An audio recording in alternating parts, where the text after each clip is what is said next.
everybody, welcome to the latest episode of the Manufacturing IT podcast. I'm joined today by Michel Huy from Rockwell Automation. I've known Michel for about 5 years now. We met at a Pharma MES conference in Berlin. We've worked together on several positions over the years. And when I asked him to be a guest, I was delighted he accepted. Michel was one of the first people to speak about social selling and to open my eyes to social selling. So for those watching and have been with me since the early days of my LinkedIn career, you have Michel Huy to thank for a lot of the interaction and a lot of social selling that I do. But without further ado, Michel, hi, welcome to the podcast. How are you? Thank you. I'm very well. Thank you. I'm really delighted to be invited in one of your podcasts here. And definitely, I'd say we have a long relationship together. You helped me a lot in hiring, attracting talent, and retaining those talents. And definitely, I'm really excited to have a conversation with you on the plan of who am I and what I'm doing. No, good stuff, and thank you again for joining me. So, for those of you who don't know you, Michel, so let's start there. Who are you? What do you do? And how long have you been doing it? Wow. Yeah. So currently, usually people start the introduction, but what role they're currently having in an organization. So currently, I'm a global director for software sales development in a company called Rockwell Automation, which is 8 to 9 billion size company, highly focused in digital and transformation and operation technology, industrial automation. Now, who am I? Yeah, I'm an engineer. Yeah, I started my career by doing Master of Engineering in what is called now Industrial IT. Then moved to technology companies, as I'm a little bit of a technical geek. Worked for Texas Instruments, worked for an IBM service company, and joined early as well in the 90s Rockwell Automation. That's where I'm still 30 years after. I had multiple roles in that company. I was a frontline seller. Okay, I developed my career in management as a goalie. I also played multiple roles in business units, so that's defense or midfield, depending on how you see that. I got a chance also to live and work in multiple continents, especially Europe, where I'm from, and North America. And later on in my career, I also did a master and MBA in sustainability and corporate social responsibility. You may wonder why. I will give you some insights later on that. So, yeah, the career that drove me in the way I was really building a little bit my road was really classical. I would say in the 90s and 2000 years, usually when you are 20 years old, yeah, you got a good degree, you're really focused on meritocracy type of approach, but you have no experience when you are in the 20s, 20 years old. So you start to discover yourself, build your expertise, and then around 30, you start to be really a specialized expert over in some specific area. And this is where the organization you are involving in helps you to develop the personal plan. You start to move to different areas, cross-functional. You expand your expertise. Then in the 40s, when you're 40 years old, you're on the value you are delivering and the impact that you are having. But what's overall drives you later on is really ensure that what you're doing is something that you like. Yes. And you're getting experience and maturity. Let's say the ideal job is to do something that you really love, because that really makes you. That is the hard part. Making sure it matches. And so that's a classical way. Now, I would say the organization first have a lot of evolved, especially in the manufacturing area, as we mentioned, Industry 4.0 earlier.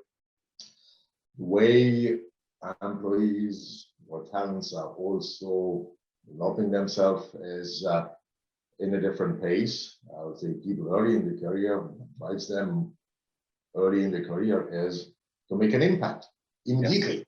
Okay, and a lot of those are, or us, are really impatient in that. What drives us, but gets us out of the bed every morning is really the impact that we are having in our professional life and personal life. So this balance between personal, what you really like and love, and professional, the impact that you're having is really, I would say, the most secret sauce, I would say, to make your career exciting. Makes a lot of sense. And I think that secret sauce of getting that blend between professional satisfaction and kind of personal fulfillment is the golden ticket, isn't it? And I guess for someone like yourself who's worn many hats, played many different positions, you know, how do you give advice for somebody looking to build their career? You know, Industry 4.0, manufacturing IT, digital manufacturing, these are all kind of areas now that are becoming more and more into the mainstream. What advice, Michel, would you give someone looking to maybe start their career and looking to get into this area? That's a very large question. Yeah. I think the first advice is really, I would say, define your purpose. Define your purpose, and that's where, when effectively you're joining, say, up to now, most of the time, people are applying for jobs in a classical organization. And then you get a job description, an offer, and the job description are becoming more and more wider, including everything potentially you may have to do. And then you have a goal. But that doesn't give you the personal purpose. And so ensure the candidate to have real investigation in what's the purpose of the organization you are joining, to ensure that this is well aligned. Okay, because if that's not aligned, it's a recipe for failure. But on the other side, for manufacturing or industrial company as well, is what's their purpose? And organizations are struggling sometimes to define what purpose, what impact, what's their ultimate vision and goal. And purpose is tightly linked to your core values. So that's the tricky point when you are applying for a job. Also, as organizations are still building hierarchies and they fulfill jobs by position, most of the people, and I did it in my introduction, when they describe themselves, say, okay, I do this job. That's the position I'm doing in an organization. But when you're looking how organizations are working today, and especially due to the digitalization, who is the tool to drive this, they are seldom working in a classical way of organization. I see organization in manufacturing working more and more project-based. And it's really common that, you may be part of an org chart in an organization, but at the end, you're blurred and you're working with so many other groups that, your boss or your manager might not be the one that really measures your success. Okay? Yeah. And that's a different way of managing an organization. And that's usually not described in the job description.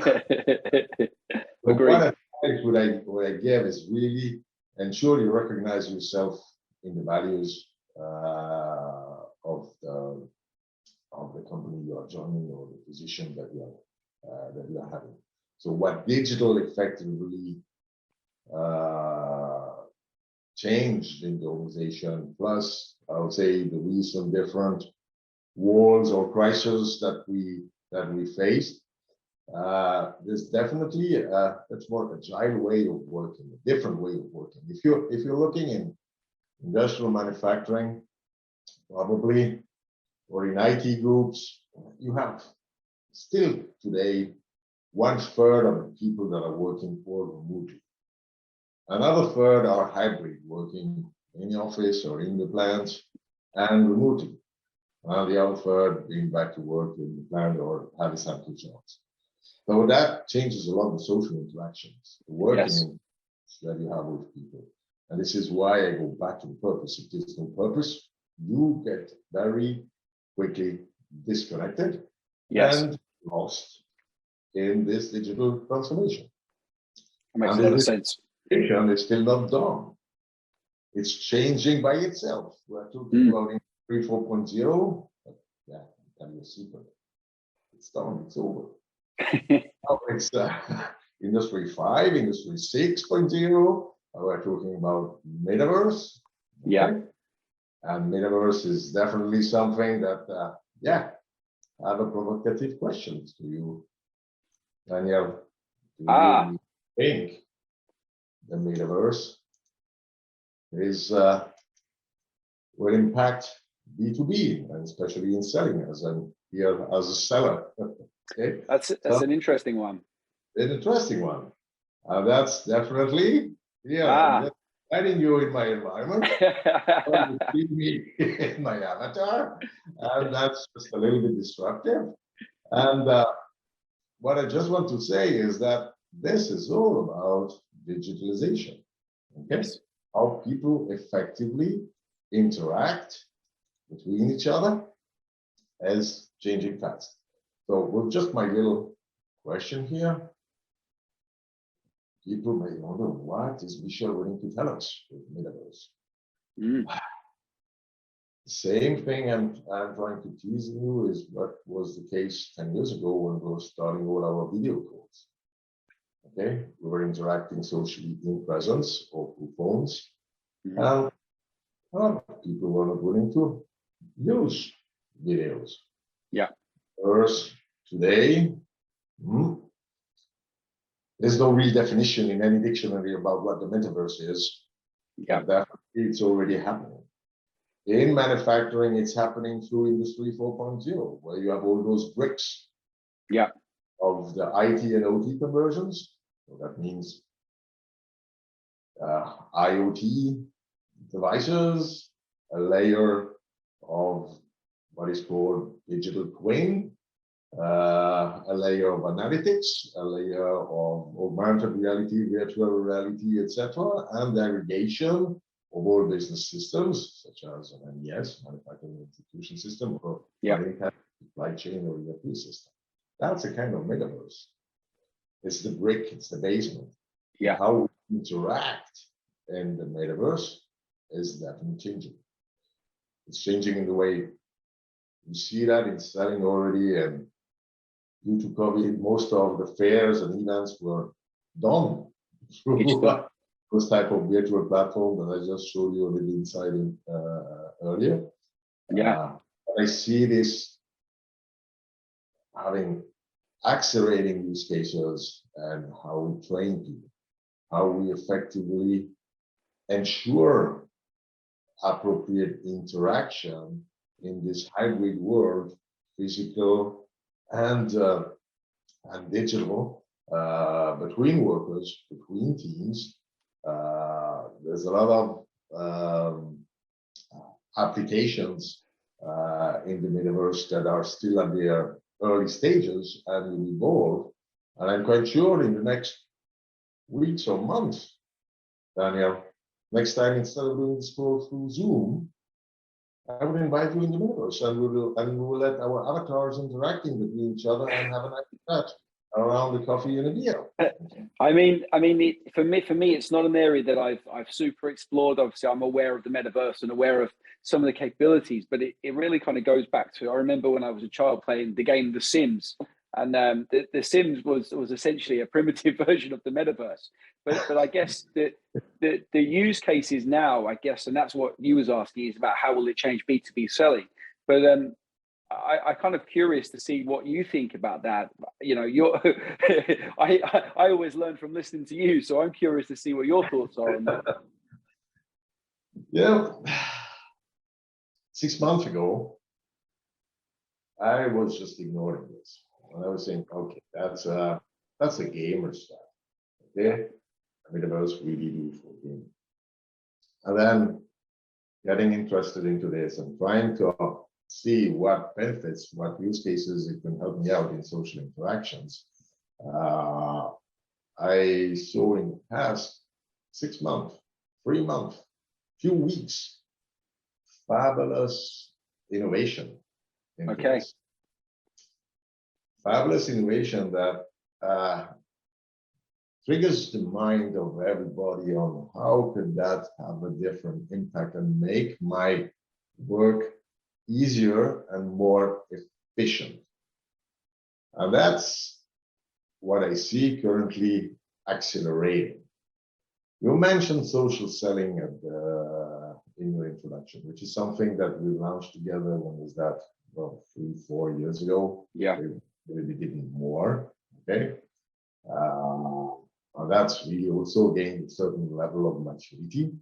Nevertheless, when you go on core, 80% of the people are just thinking social selling is having a LinkedIn account. Okay. What really social selling is about is sharing insights, is a world of givers, of people sharing their own experience. Yeah. By sharing material content. So the content is what we effectively will drive the success and the speed of adoption of metaverse.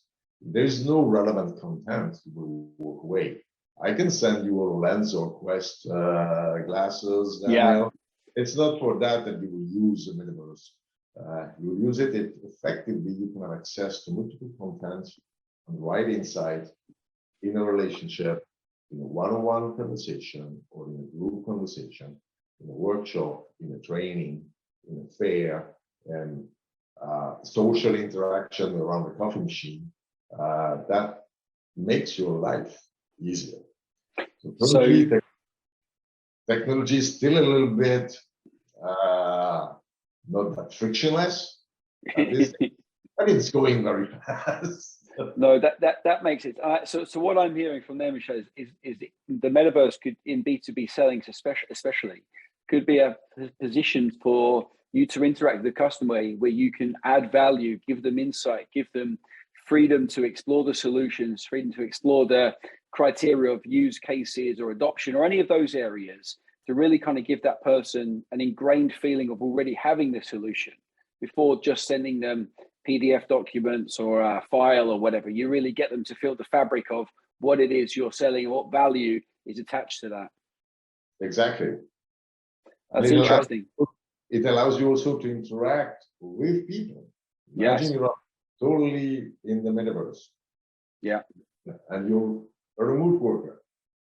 You want to see if Daniel is in his office. You just go into the metaverse to see him working in his office, and you can have a chat with him directly. See, I'm finding that I can do that already with WhatsApp and with Teams and with Zoom and with other messaging. But when you are doing this, you may interrupt him as well. So we are at that tipping point where, for the moment, it's the tool that has to gain some maturity. But we are all challenged as workers and as employees or as freelancers, freelance people. So I would say take the maximum out of it and think of what we want. It's the users that will drive the metaverse insight and value. It's not the platform providers. Okay. No, I think that's really interesting. And again, I feel more intelligent after speaking with you already, Michel. So I appreciate that. But curious to see then. So obviously your experience is from the engineering side as well, and obviously you spend a lot of time sitting in customer meetings. Is there industry specifics that you feel that might be more mature into adopting the metaverse and engaging with the providers in the metaverse versus the industries that you feel maybe a little bit, slow to adopt and change? Yeah, I think there definitely are some differences between industries, but I think it's more a question of organization, company itself, than the industry. I see the IT, for instance, it's all driven by the infrastructure from IT. Is your organization mature enough to allow those remote and hybrid work environment? Okay, so there are industries or departments that, it's not that easy. Okay, of a department will see immediate value. Give an example: HR department will see a lot of value very quickly and adopt it much quicker to ensure they can drive on people engagement and continue to provide purpose. As long as the IT department has invested a lot in the safety and security infrastructure, which is one of the top trend currently this year of any IT or CIO, really to ensure the infrastructure is safe and reliable and allows those interactions. Also, in some companies, you have departments that are hybrid in the type of workers. I see, specifically when I'm talking to CIOs or to IT managers, that in the past, 99% of their employees were employees from their company. Nowadays, it's probably only 70%, sometimes even less. Wow. And the other 30% are not just interim people, but more freelancers, experts that jump in on a mission or project based, as organizations are more driving their operations in missions and projects than just in job function. Yes. I see a trend where some groups in organizations, specifically IT or HR, are using more and more freelance. And I can tell I also had that experience in my teams in the past, where you had employees fully engaged. They love the company, they are really engaged, they have purpose, they're having an impact. And they say, "No, I would like to continue to work with Rockwell, but I don't want to be an employee. I want to continue to develop my expertise in a freedom environment. So I continue to work for you, Michel, but as a freelancer." And I've looked recently deeply in some trends and some statistics of the VIT, which is the working IT department taking statistics on all employment, and the number of freelance employees on the bracket is increasing in all departments all across industries. Major reason is that people still are looking for values. Yeah. You can have the fabulous job, your dream job, you like what you are doing, but it's not totally in line with your value. And some of the values are currently about sustainability, social responsibility, diversity, inclusion, etc. Organizations, especially in manufacturing, are not that mature yet to really align their purpose and vision and values to what effectively the job and the employee can experience. Okay, for instance, I'll give you an example. Yeah, we are the most sustainable organization in the world. Yes, will be carbon free in 3 years and blah, blah, blah. Nevertheless, in your job, you have a company car, and the company car policy allows only diesel car. No electric car. Okay. Yeah. I sense where you were going with that one. No, but I think that's a fair point, isn't it? It's that maybe disjointed or fragmented thinking between what the mouth is saying and what the heart is doing in the business. Exactly. It's you nailed it. It's the heart, it's the brain, and it's the briefcase. Yeah. Do you think there's a cultural shift within manufacturing where, you know, some companies are expediting this change and that joining up that thinking more versus certain companies that are lagging behind on that front? Yeah, definitely. I would say, and that change is driven, I would say, unfortunately, a little bit. I see that a little bit in a reactive mode. Okay, it's very hard. I would say the market, the hiring market, and you know this more than anyone else. I understand. It's really hard to attract the right talent and to keep them. Okay, and that pushes the organization effectively to change a little bit the culture. Not just the culture, but again, the way they operate. It's all in the hand of the management and the middle management. Let's say the manager that could be very performing, but is a control freak, will definitely not be able to drive some change.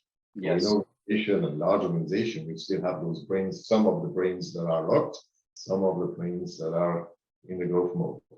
How does additional lead their crisis, especially currently in supply chain, that companies tend always to control everything and have everything in the supply chain in their control. Now it's more how you drive, how you manage an ecosystem. And that's hard. Managing an ecosystem is absolutely key in studying, in producing, and in delivering. Okay? That means you need to be ready to give away sometimes things that you think are part of the core and develop your organization in other type of skill set. In manufacturing especially, I would say, we're used to employ workers on machines that were operator to produce whatever that is, packaging line or whatever. And today, even if you have that job fulfilled, the operator after 1 year or 2 years knows the machine perfect at length and wants to develop himself because he's still in his purpose search. Okay, so there's a lot of efforts to retain and to develop the workers at any level. Yes. That's the purpose is important, but additionally, the way effectively you develop with people is really important. So I hear on the market and my competitors or even ourselves many times guiding customers on talking about assisted worker. Yeah, you're going to make your worker happy because we're all Industry 4.0. They will have all the information at their fingertips and they will have more time and they can think about themselves and how to improve the processes. But honestly, Daniel, do you want to be an assisted employee? Purpose. I would love to be an augmented one to do other things. So what I'm just touching here is the words are important on how you drive. Nobody wants to be assisted. Companies are driving digital for one reason. They want to make more profit. Okay, more efficient. But more payback is also on how you get your employee engaged, how you give them purpose, how you develop themselves. And maybe that touches upon the metaverse again, Michel, in terms of employee engagement with retaining, training, developing, giving fulfillment and societal benefit to that employee and engaging them more. So maybe that's another use case for the metaverse as well. Absolutely. That's why I said HR, probably HR that are business partners and of the different businesses in the organization. I see them more and more excited about some use cases and finding other ways to interact with people in an authentic manner. It needs to be driven with authenticity and not by corporate GS, sorry for that. Guidelines. The guidelines. Okay. Amazing. One question, Michel, I was interested to find out from you. So you've moved into the strategic role, but I've always known you to be in kind of strategic leadership position. So in terms of your conversation with CIOs or, C-level executives, what have you noticed in their makeup or changing over the years towards digital and manufacturing and digital transformation? Have you noticed a consistent trend amongst them with the questions they ask or what they're looking for, or what are your thoughts on that? Yeah, the IT roles or IT leaders roles, I would say, are stretched to really become business partners of the groups in the organization. That changes a lot their personal development for each. Okay, not just to be an expert in technology, but really be stretched and their interaction, their understanding of the business, their understanding of others' drivers, and being able to translate some technology evolution, innovations, and challenges into business value for plant, manufacturing, and engineer, etc. And that's very good. That's very exciting. I think for most of them, they also are stretched in other type of directions, such as when it comes to when I mentioned sustainability earlier. Okay, what drives the CIO in sustainability? Some are more and more interested in green IT. And when I look on the people that are talking to me about green IT, you have two types of people. You have the ones that really believes that, it's global warming. I need personally to do something and have to drive innovation in my organization. And you have the ones that are more reactive, but definitely the ones that are more reactive, it comes from the top, it comes from the CEO. Yeah, drive them in that direction. And it's to drive green IT as an example, and see what impact and how you can participate around the organization on the business goals of your company. It needs a different type of mentality and skill set. Again, being a business partner, being innovative, being a leader that takes mitigated risks. Yeah. Is where the IT people, managers or workers are really stretched. So for me, it's one of the most exciting, I would say, and changing group in organization, because they are challenged in changing their culture, the way they operate, and the technology plan. So that's really pilot for manufacturing organizations to effectively scale. Say 10 years ago or even 5 years ago, you saw in manufacturing most of the IoT or Industry 4.0 driven by OT information. Yes. Okay, machine builders playing a key role as well, but really driven by the engineering and automation and in the OT operation technology group. Shift in conversions between IT and OT, IT becoming more a business partner, understanding better, I would say, the constraints on the pain points and the challenges and the opportunity of manufacturing. So it really takes more and more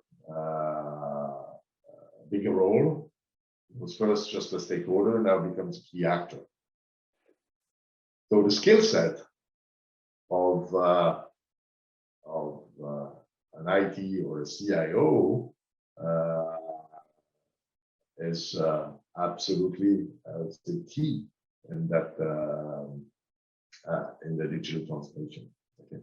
Yeah, no, I think that is fair, and it's always interesting to hear your perspective on that. So I put a poll out recently on LinkedIn just to kind of take the temperature of the room, and it was about, when driving digital transformation, and this is about any digital, what is the biggest challenge? And it was pretty even between stakeholder resistance and then skill gap and talent shortage. And it's remarkable that those were the two main challenges that people faced. Where do you stand on those two areas? Is there a certain trend that you see specifically, or is there something else that you're seeing? Yeah, in that area, how can I say this? Again, it goes back to the way you operate your organization. Being more and more initiative, project-based organization drives the way of all your business processes. And usually business processes will be defined by silo. It's becoming more and more blurred. Provides not only opportunities for any workers in any silo to expand his knowledge and experience in the other areas, but definitely stretches the social interaction between people. And we saw that in interviews. I would say we're focusing in the past in just your IQ. Now we say, oh, we invented EQ, emotional intelligence, so much more easy for us to give us the chance to be successful. But definitely, the emotional intelligence is definitely what drives your success. Is the capacity to aggregate the right talents, yes, in place, and this is the right talents in the right place is constantly evolving. We need to revisit that very often. No, it's been an interesting discussion, Michel, and I'm conscious of the time. It's the episode has flown by, and I know you're a busy person, so wanted to say thanks so much for joining me on the episode. As I mentioned, I always learn lots when we talk, and hopefully we can share some of this wisdom with the network. So thank you so much for your time and joining me. Well, more than welcome, Daniel. And as a conclusion, I would just say, hey, keep pushing. I want to thank you again with all the efforts and all the follow-up you have done, the talents we hired together. Those are still in our organization, are still high performer, and you definitely were instrumental in coaching them, mentoring them as well in the onboarding Pasx. So I really appreciate your insights and help and support into this. And you're definitely an industry 4.0 expert as well. So. Yeah, slowly but surely. It was a real pleasure, Daniel. I let my avatar say goodbye to you. Yeah, thanks, Michel. Thanks so much. You're welcome.